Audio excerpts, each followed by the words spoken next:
Do not start your first rewards credit card search by asking, "What is the best card?" That question is how beginners get pulled into cards that look amazing online but do not actually fit their life. Start with a better question. Which card can I use responsibly without changing my spending and without paying interest? That is the whole game. Because in 2026, rewards cards are everywhere. Some promise cash back, some promise travel points, some promise bonus categories, statement credits, airport perks, or huge welcome bonuses.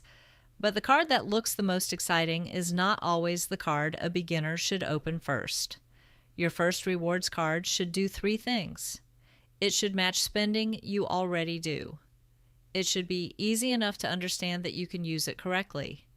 And it should protect you from the beginner mistake that wipes out every reward: carrying a balance. This video is a simple framework for choosing your first rewards credit card. No rankings, no best card claims, no chasing a bonus just because it sounds big. Just the criteria that matter before you apply. Educational content only. Always verify current terms, fees, APRs, eligibility rules, and reward details directly with the issuer before applying. First, pass the interest test. Before you compare rewards, ask yourself one honest question. Will I pay the full statement balance every month? Not the minimum payment, not most of the balance. The full statement balance. If the answer is no, or even probably not, then rewards should not be your priority yet.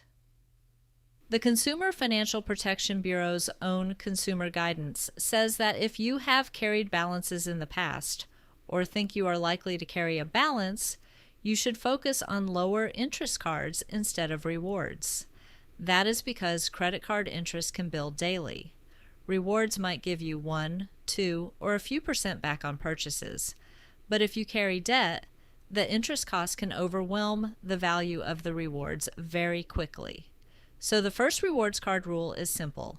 If you cannot pay in full, do not optimize for rewards. Optimize for paying down debt, lowering interest costs, or building stable credit habits. If you can pay in full, then rewards start to make sense. Second, choose the reward style that matches your personality. There are 3 beginner-friendly paths. Path 1 is flat cash back. This is the simplest. You use one card, you earn a predictable reward rate, and you do not think very much about categories, transfers, travel rules, or award availability. For a true beginner, simple is powerful.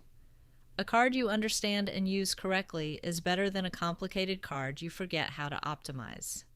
Path 2 is category cash back. This is where the card pays more in certain categories like groceries, dining, gas, transit, or online shopping. It can work well if your spending is concentrated in those categories. But the key is your real spending, not your imagined spending. Do not choose a dining card because you wish you were a restaurant person. Do not choose a travel card because you want travel to become part of your identity. Open your bank app or budgeting app and look at the last 3 months. Where did your money actually go?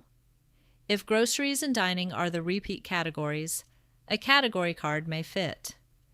If your spending is spread out, a flat card may be easier.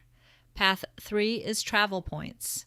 Travel points can be more flexible and more exciting, but they also require more attention. You may need to understand redemption portals, transfer partners, award availability, blackout dates, cancellation rules, and point values that can change over time. That does not mean travel points are bad for beginners. It means your first travel card should only come after you know you will actually use the travel system. If you travel once a year, hate planning, and want the simplest reward, cash back may be better. If you already travel, enjoy comparing options, and can be flexible with dates or destinations, travel points may be worth learning. Third, compare the annual fee to benefits you will actually use. An annual fee is not automatically bad. A no annual fee card is not automatically better. The question is whether the card gives you value you can actually use without forcing new spending. Here's a simple way to think about it. If a card has a fee, ask, what specific benefit pays for this fee in my life? Not in a YouTube example, not in a travel blog. In my life. For example, imagine a hypothetical card has a $95 annual fee and earns extra rewards in a category where you spend $300 a month. If the extra reward you earn over a simpler no-fee card is only a few dollars a month, the math may not work unless you use other benefits, and those other benefits need to be real. A statement credit you forget to use is not value. Airport lounge access you never use is not value. A hotel credit at a hotel chain you never book is not value. A card benefit only counts if it fits your actual habits. That is why many beginners should start with no annual fee, learn the basics, and upgrade later only when a fee clearly pays for itself. Fourth, treat welcome bonuses carefully. Welcome bonuses can be valuable, but they are also where beginners make emotional decisions. A big bonus can make a card look like an obvious choice. But the real question is, can I meet the spending requirement with normal spending I already planned? If the bonus requires you to spend more than usual, buy things early, carry a balance, or stretch your budget, it is not a good beginner move. Rewards should follow your spending. Your spending should not chase rewards. That line matters. Because the first card is not supposed to make you feel rich. It is supposed to teach you a system. If the bonus fits normal spending, fine. Include it in the comparison. If it changes your behavior, ignore it. Fifth, check the redemption friction. This is one of the most underrated parts of choosing a first rewards card. Earning rewards is only half the story. You also have to use them. Cashback is usually easier to understand. You redeem for a statement credit, deposit, check, or another simple option depending on the issuer. Travel rewards can be more powerful in some cases, but they can also be more work. You may have to compare cash prices to award prices. You may have to search multiple dates. You may have to transfer points before booking. You may have to accept that availability changes. So ask yourself, do I want simple rewards, or am I willing to learn a travel system? Neither answer is wrong. The mistake is choosing a card that requires more effort than you are willing to give. Sixth, think about approval and credit building without obsessing over it. Your first rewards card is still a credit product. The issuer decides whether to approve you, what credit limit to give, what APR applies, and what terms you receive. If you are new to credit, you may not qualify for the card you saw in a ranking video. That is normal. For some beginners, the right first step may be a student card, a secured card, a no annual fee starter card, or simply building payment history before chasing premium rewards. Do not treat a denial as a personal failure. Also, do not apply for 5 cards in one weekend because you are trying to force it. The CFPB warns that applying for too many cards over a short period can lower credit scores. Be patient. The goal is a strong, long-term setup, not a dramatic first application. Seventh, choose one card and run a 90-day test.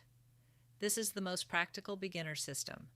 Pick one card that passes the interest test, matches your real spending, has a fee you can justify or no fee at all, and has redemption rules you understand.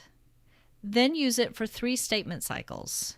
Set up auto pay for the full statement balance if that fits your cash flow system.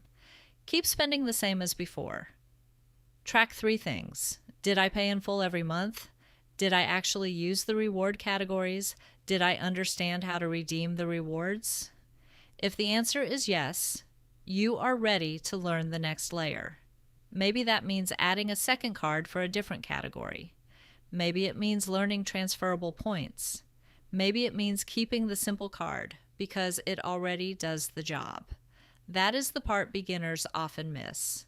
The goal is not to collect cards. The goal is to build a system you can manage. Here is the first card checklist. Number 1, can I pay the statement balance in full every month? Number 2, Does the card reward spending I already do?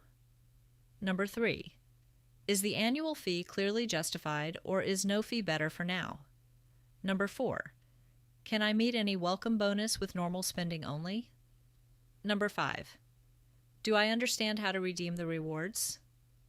Number 6. Am I applying slowly and intentionally? Number 7. Can I use this card for 90 days without changing my behavior? If a card passes those tests, it may be a reasonable first rewards card for you. If it fails one of those tests, the card may still be good for someone else. It just may not be the right first card for you. That is the most important mindset. There is no universal best first rewards card. There is a best fit for your spending, your credit profile, your habits, and your willingness to manage the details. Start there. If you want a simple way to keep track of the cards you already have, annual fees, and statement credits, I built an app called CardsNest. You can scan the QR code on screen to check it out. Always verify card details with the issuer before applying. And if you want the next step, the next video will show how to compare cash back cards and travel points cards without getting distracted by the biggest looking bonus.